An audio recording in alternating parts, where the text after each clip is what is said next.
السلام عليكم ورحمة الله وبركاته. ازيكم حبايبي؟ عاملين ايه؟ يا رب تكونوا بألف خير ومكملين مع بعض سلسلة الفاونديشن كورس. وصلنا النهاردة لسيشن نمبر 4، حلقة رقم 4، how to write a sentence or how to make a sentence. ازاي هكون جملة صحيحة. اول حاجة تعالوا مع بعض كده نسمي الله، نشوف اول حاجة. ولو اول مرة بنشوف الفيديو على القناة او على البيج، ننزل ونعمل اشتراك ونفعل زر الجرس ونعمل فولو للبيج بتاعتنا عشان يوصلنا كل يوم سيشن جديدة من الفاونديشن كورس. تعالوا نشوف اول حاجة ازاي بكون جملة. الدرس بتاعنا سهل وبسيط، بس نسمع الفيديو لحد الاخر. اول حاجة الجملة عندي بتتكون من subject verb object. يعني ايه يا مس subject؟ يعني ايه verb؟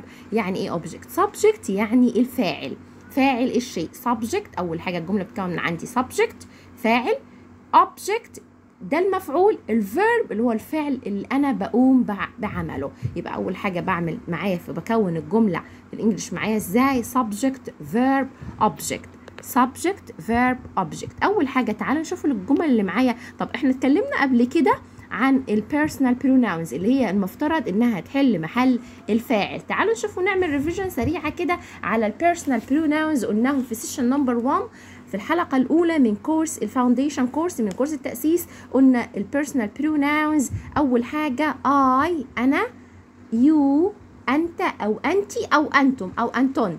يبقى you بمعنى أنت أو أنتي أو أنتم أو أنتم. إحنا بنراجع بس بنعمل ريفيجن على البيرسونال بروناونز اللي هي الضمائر الشخصية.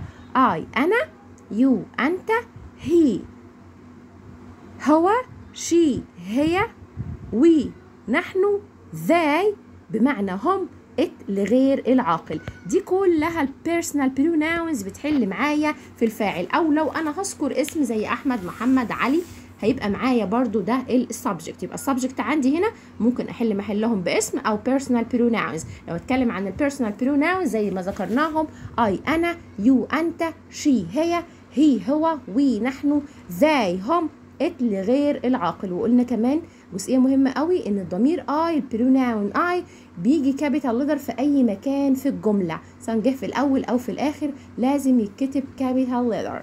طيب تعالوا نشوف النهارده ازاي بقى هكون جمله. هنكون جمله قلنا الاول هنجيب الفاعل اللي هو السبجكت، بعد كده هنجيب الفيرب، وبعدين هنكتب الاوبجكت في اخر الجمله. تعالوا نشوفوا سنس نمبر 1 معانا. I بمعنى انا، I ده معايا السبجكت. انا عايزه اقول انا العب كره القدم ان جنرال كده. كل الجمل اللي معايا هنا في البريزنت سمبل اللي هي زمن المضارع البسيط. تعالوا نتكلم كده. اول حاجه نشوف الفيرب. لو جبنا فيرب انا عايزه اقول انا العب كره القدم، جمله كده ان جنرال في حياتي انا هقول انا عايزه انا بلعب كره القدم. I play football. I بمعنى انا. يبقى كونا الجمله كده بشكل صحيح. جبنا الاول السبجكت وبعدين جبنا الفيرب وبعدين الاوبجكت. يبقى كده تكوين الجمله معايا ازاي؟ subject verb object. يبقى بنكون جمله صحيحه ازاي؟ subject verb object. السبجكت عندي هنا I. طيب الفيرب بقى عندي اللي هي الفعل نفسه، بمعنى احنا عايزين نقول انا العب كره القدم. الفيرب عندي هنا play، يلعب يعني play. I play football. كده الجملة بتاعتي صحيحة بنسبة 100%. بس ألاحظ برضو البانكتويشن إن أنا لازم الجملة بتاعتي لما أكتبها مثلا كل الحاجات اللي أنا بشرحها دي تمهيدا لكتابة الباراجراف، عشان أعرف أكتب باراجراف كويس، أعرف إن الجملة بتتكون معايا من subject verb object. قلنا subject الضمير هنا I وبيجي كابيتال في أي مكان في الجملة، وبعدين جبنا الفيرب play football اللي هي الاوبجكت المفعول. يبقى I play football، واجي اخر النقطه طبعا اخر الجمله بحط period. ولو question عندي in general كده في السؤال البنكتويشن بحط question mark. يبقى اول حاجه عندي طبعا الحرف الاول في الجمله لازم يجي كابيتال. هنا عندي subject I play football، بسيب مسافه بين الكلمه والتانيه. الحاجات دي كلها انا بشرحها وبعتها وبزتها عشان خاطر نعرف نكتب جمله صحيحه من ناحيه الجراماتيكال ومن ناحيه البنكتويشن. I play football أنا ألعب كرة القدم. تعالوا نشوف سنس نمبر 2. أنا عايزة أقول إيه؟ أنا بقرأ الكتاب. I read a book. I بمعنى أنا، read بمعنى يقرأ، a book اللي أنا أقرأ الكتاب. يبقى أنا عندي السبجكت هنا I read بمعنى يقرأ اللي هي معايا الفيرب يبقى احنا جبنا subject وبعدين verb وبعدين object في الاخر اللي هي كلمه book. دي sentence number 2. واخر الجمله طبعا ما انساش ان انا بحط period يعني نقطه. sentence number 3 we بمعنى نحن، يبقى السبجكت هنا عندي we اللي هي معناها نحن. أنا عايزة أقول نحن نذاكر لغة إنجليزية. we study English. we study we اللي هي السبجكت، study بمعنى يذاكر، English اللي هي الأوبجكت المادة نفسها أو المفعول. هنا عندي الإنجليش مادة الإنجليزي إن أنا بقول نحن نذاكر اللغة الإنجليزية. sense number 4 they أنا عايزة أتكلم بقول إيه بقى؟ أقول هم بيرسموا صورة. they draw a picture. they بمعنى هم. طب والverb بيرسم بمعنى draw. الاي والدبليو حبايبي هنا بيعملوا معايا صوت الاه في الامريكان اكسنت، فبقول زي draw عشان طلبه كتير قوي بتتلخبط في نطقها بتقول draw والdraw صح والdraw صح، بس احنا لما هنتكلم بالامريكان اكسنت هقول زي draw a picture يعني هم بيرسموا صوره. they السبجكت هنا معايا they، draw هنا الفيرب، picture بمعنى صورة وهي الأوبجكت معايا في الجملة. تعال نشوف sentence number 6 you write an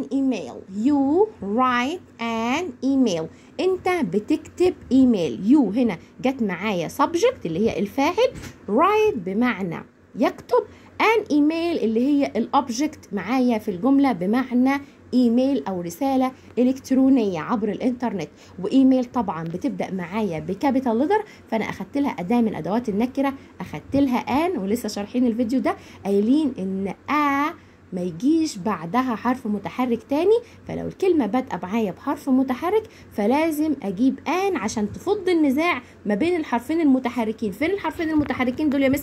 اللي هو حرف الاي والاي. ما ينفعش اقول ايميل، ما تجيش كده، ما تجيش ايميل، لا. فجه حرف الان بقى يعمل ايه هنا عشان يفض النزاع ما بين الحروف المتحركه، واحنا لسه ذاكرينهم الحروف المتحركه كلهم. قلنا ايه الحروف المتحركه؟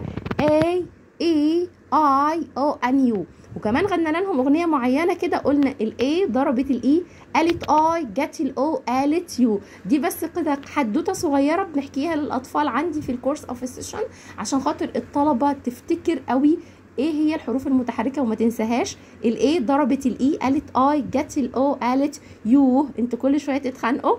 دي حدوته يا ريت نحفظها ونعلمها لاولادنا عشان يعرفوا ايه هم الفايف فاولز. طيب تعالوا نشوفوا اخر سنس عندي، اخر جمله عندي I sing a song يعني انا بغني اغنيه. I sing a song يعني انا بغني اغنيه. والان جي ما بنطقش حرف الجي از ان سايلنت ليتر، ما بنطقوش. I sing a song يعني انا بغني اغنيه. I هنا طبعا معايا السبجكت والفيرب sing اللي هي معناها يغني، song اللي هي الاوبجكت. ده كان الدرس بتاعنا النهارده، يا رب تكونوا استفدتوا وفهمنا كويس قوي ازاي هنكون جمله. وقلنا الجمله بتتكون معايا من subject verb object. كنت مع مس أميرة English for all grammar. Thank you and goodbye.